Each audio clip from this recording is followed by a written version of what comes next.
그러면 형제자매 여러분, 어떻게 해야겠습니까? 여러분이 함께 모이는 자리에는 찬송하는 사람도 있고 가르치는 사람도 있고 하나님의 계시를 말하는 사람도 있고 방언으로 말하는 사람도 있고 통역하는 사람도 있습니다. 모든 일을 남에게 덕이 되게 하십시오. 누가 방언으로 말할 때에는 둘 또는 많아야 셋이서 말하되 차례로 말하고 한 사람은 통역을 하십시오. 통역할 사람이 없거든 교회에서는 침묵하고 자기에게와 하나님께 말하십시오. 예언하는 사람은 둘이나 셋이서 말하고 다른 이들은 그것을 분별하십시오. 그러나 앉아있는 다른 사람에게 계시가 내리거든 먼저 말하던 사람은 잠잠하십시오. 여러분은 모두 한 사람씩 예언을 할 수 있습니다. 그래야 모두가 배우고 권면을 받게 됩니다. 예언하는 사람의 영은 예언하는 사람에게 통제를 받습니다. 하나님은 무질서의 하나님이 아니라 평화의 하나님이십니다. 성도들의 모든 교회에서 그렇게 하는 것과 같이 여자들은 교회에서는 잠자코 있어야 합니다. 여자에게는 말하는 것이 허락되어 있지 않습니다. 율법에서도 말한 대로 여자들은 복종해야 합니다. 배우고 싶은 것이 있으면 집에서 자기 남편에게 물으십시오. 여자가 교회에서 말하는 것은 자기에게 부끄러운 일입니다. 하나님의 말씀이 여러분에게서 났습니까? 또는 여러분에게만 내렸습니까? 누구든지 자기가 예언자이거나 성령을 은사로 받은 사람이라 생각하거든 내가 여러분에게 써보내는 이 글이 주님의 명령이라는 것을 알아야 합니다. 누구든지 이것을 인정하지 않으면 그 사람도 인정을 받지 못할 것입니다. 그러므로 나의 형제자매 여러분, 예언하기를 열심히 구하십시오. 그리고 방언으로 말하는 것을 막지 마십시오. 모든 일을 적절하게 하고 질서 있게 해야 합니다. 할렐루야. 이 아침 예배의 자리에 나오신 모두를 환영하고 축복하며 오늘 하루도 하나님의 말씀 안에서 승리하는 우리 모두가 되기를 기도합니다. 여러분, 이런 상상을 해봅시다. 능력이 넘치는데 혼란스러운 교회가 있습니다.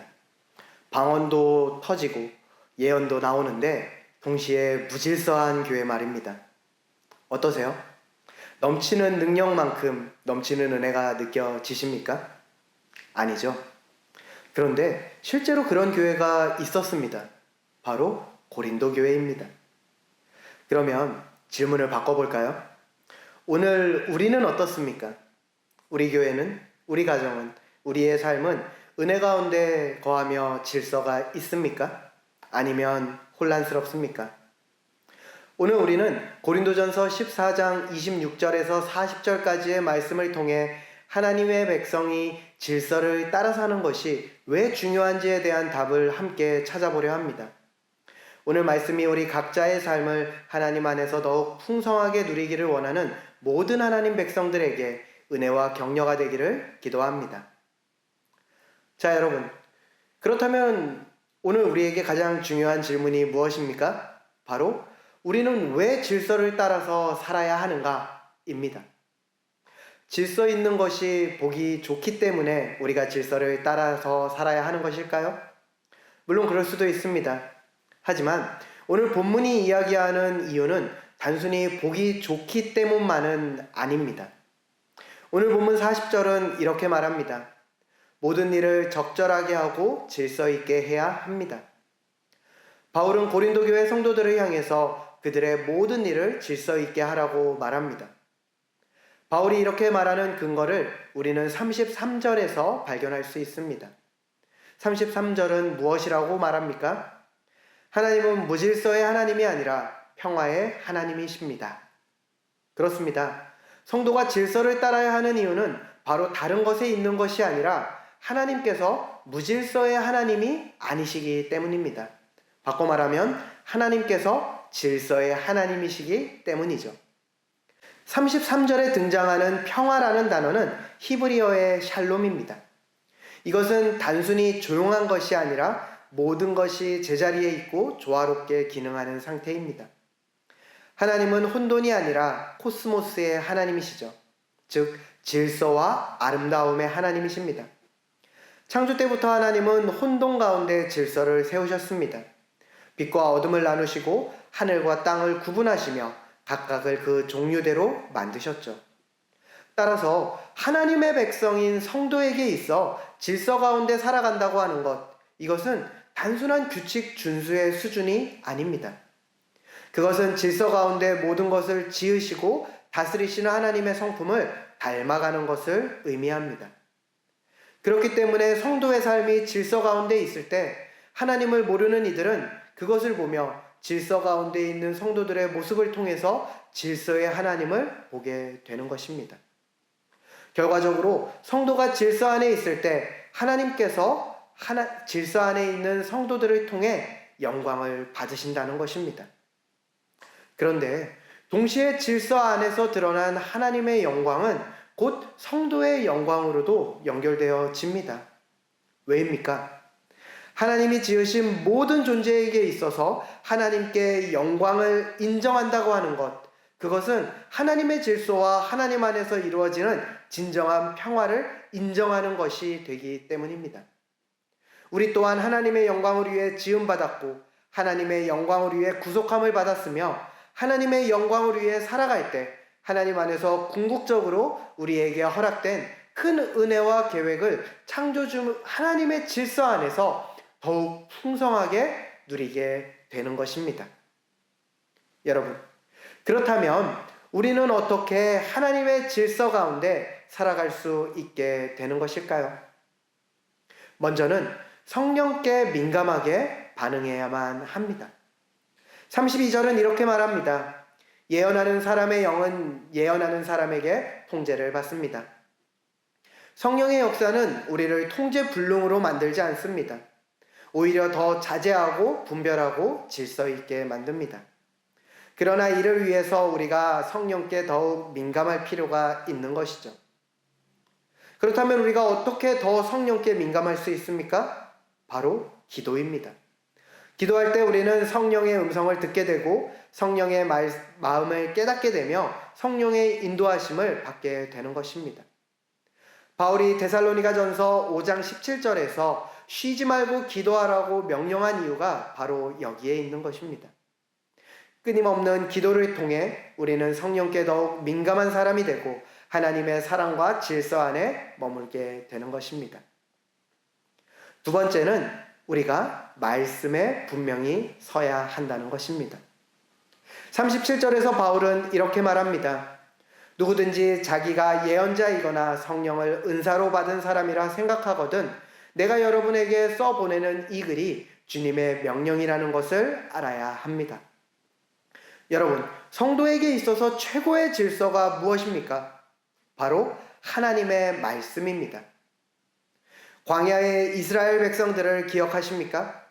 그들은 구름 기둥이 움직이면 따라갔고 멈추면 머물렀습니다. 편안한 오아시스일지라도 구름이 떠오르면 떠났고 황량한 광야일지라도 구름이 머물면 그곳에 머물렀습니다. 왜입니까? 그 구름이 그들을 인도하는 하나님의 말씀이었기 때문입니다. 오늘 본문에서도 바울은 고린도 교회의 특수한 상황에서 질서를 위한 구체적인 지침들을 제시했습니다. 방언을 말하는 자는 통역할 자가 없으면 잠잠할 것, 예언하는 자는 둘이나 셋이 말하고 다른 이들은 분별할 것, 여자는 교회에서 잠잠할 것 등입니다. 물론 이는 고린도 교회의 특수한 상황 가운데 주어진 지침들입니다. 하지만 이 모든 지침들을 관통하는 분명한 사항이 있습니다. 그것은 바로 이 지침들이 하나님의 말씀에 근거한다는 것입니다. 여러분, 말씀에서 옳다고 말하면 성도는 움직여야만 하죠. 그것이 어제까지 옳게 여겼던 것일지라도 오늘 말씀에서 아니라고 하시면 멈춰야 하는 것입니다. 우리의 전통, 경험, 세상의 상식이 아무리 그럴듯해 보여도 성경 말씀과 다르다면 우리는 하나님의 말씀을 따라서 가야 합니다. 그렇기 때문에 우리는 성경을 더욱 바로 알아야만 하는 것입니다. 단순히 읽는 것이 아니라 깨닫고 이해하고 확신해야만 하는 것이죠. 오늘날 많은 혼란이 일어나는 이유는 성경에 대한 무지함 때문입니다. 사람들은 자신들의 생각, 느낌, 경험으로 하나님의 뜻을 오해합니다. 하지만 하나님의 뜻은 이미 성경 말씀 가운데 모두 드러나 있습니다. 그렇기에 우리는 성경을 더욱 연구하고 묵상하고 암송함으로 말씀이 우리 안에 풍성히 거하게 해야만 합니다. 그럴 때 성도는 하나님께서 허락하신 더 크고 풍성한 은혜 가운데 나아갈 수 있는 것이죠. 마지막 세 번째로는 우리가 그리스도의 사랑 위에서 서로를 바라보아야만 한다는 것입니다. 26절에서 바울은 모든 일을 남에게 덕이 되게 하라고 권합니다. 덕이 된다는 것이 어떤 의미입니까? 다른 이들을 배려하고 세워줌으로써 더 좋은 것으로 함께 나아가는 것입니다. 다른 사람의 믿음을 더욱 강하게 하고 다른 사람의 영혼을 살찌우며 다른 사람을 그리스도께 더 가까이 이끄는 것, 그것이 바로 덕이 되는 것이죠. 예수님께서 말씀하신 가장 큰 계명을 기억하십니까? 바로 사랑입니다. 마태복음 22장 37절에서 39절은 이렇게 증거합니다. 예수께서 그에게 말씀하셨다. 내 마음을 다하고 내 목숨을 다하고 내 뜻을 다하여 주 너의 하나님을 사랑하여라 하였으니 이것이 가장 중요하고 으뜸 가는 계명이다. 둘째 계명도 이것과 같은데 내 이웃을 내 몸과 같이 사랑하여라 한 것이다. 이 큰 지침 아래서 우리가 걸어갈 때 우리는 놀랍게도 정돈되어진 삶을 살 수 있게 됩니다. 그리스도께서 우리에게 주신 사랑에 반응하여 하나님을 사랑하고 그 사랑이 향해 있는 다른 영혼들을 향해서 우리가 받은 사랑을 흘려보내는 것. 이것이 바로 우리의 삶을 진정한 덕으로 이끄는 하나님의 질서인 것입니다. 우리는 이미 이것을 13장의 말씀을 통해서 함께 나누었습니다. 우리가 서로를 그리스도의 사랑으로 바라볼 때 우리는 자신의 유익이 아니라 다른 사람의 유익을 구하게 됩니다. 즉 앞서 바울이 말했던 것과 같이 은사를 자신을 자랑하는 데 사용하는 것이 아니라 다른 사람을 세움으로 공동체가 함께 더 크고 풍성한 은혜로 나아감을 경험하게 되는 것이죠.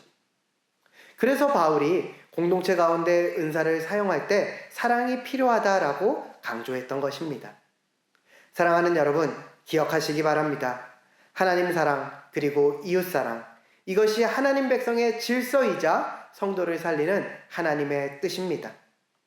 우리가 하나님을 사랑할 때 우리는 하나님의 말씀에 순종합니다. 또한 우리가 이웃을 사랑할 때 우리는 덕을 세우기 위해 행동합니다. 이 두 사랑이 성도를 하나님의 질서 안에서 지키고 더 풍성한 은혜를 따라 자라가게 하는 것이죠. 말씀을 정리합니다. 고린도 교회는 은사는 많았지만 질서는 부족했습니다. 능력은 있었지만 덕은 세우지 못했습니다. 열정은 넘쳤지만 사랑은 부족했습니다. 오늘 우리는 어떻습니까? 우리는 가정에서 내 고집대로가 아니라 하나님의 질서를 따라 살아가고 있습니까? 직장에서 세상의 방식이 아니라 말씀의 원칙을 따라서 일하고 있습니까? 교회에서 나를 드러내기 위해서가 아니라 다른 사람을 세우기 위해 은사를 사용하고 있습니까? 40절 말씀을 다시 한번 함께 읽기를 원합니다. 모든 일을 적절하게 하고 질서 있게 해야 합니다. 여러분, 이것은 우리를 향한 명령입니다. 그러나 이 명령은 우리를 속박하지는 않습니다. 오히려 우리를 자유롭게 합니다. 하나님의 질서 안에서 우리는 진정한 자유를 누립니다. 하나님의 질서 안에서 우리는 참된 평안을 얻습니다. 또한 하나님의 질서 안에서 우리는 풍성한 생명을 경험합니다. 그리고 무엇보다 하나님의 질서 안에서 우리는 하나님의 영광을 드러내게 됩니다. 이것이 우리가 지음받은 목적이고 우리가 구속받은 이유이며 이것이 우리가 살아가야 할 길인 것입니다. 바라기는 이 하나님의 질서에 바로 세워진 우리가 되므로 우리를 통해 우리가 속한 가정, 직장, 더 나아가 모든 관계 가운데 하나님의 질서가 나타나고 이것을 통해 모두에게 주어진 그 자리에서 하나님의 영광이 마음껏 드러나는 기쁨이 날마다 더해지기를 이 시간 간절히 응원하며 기도합니다.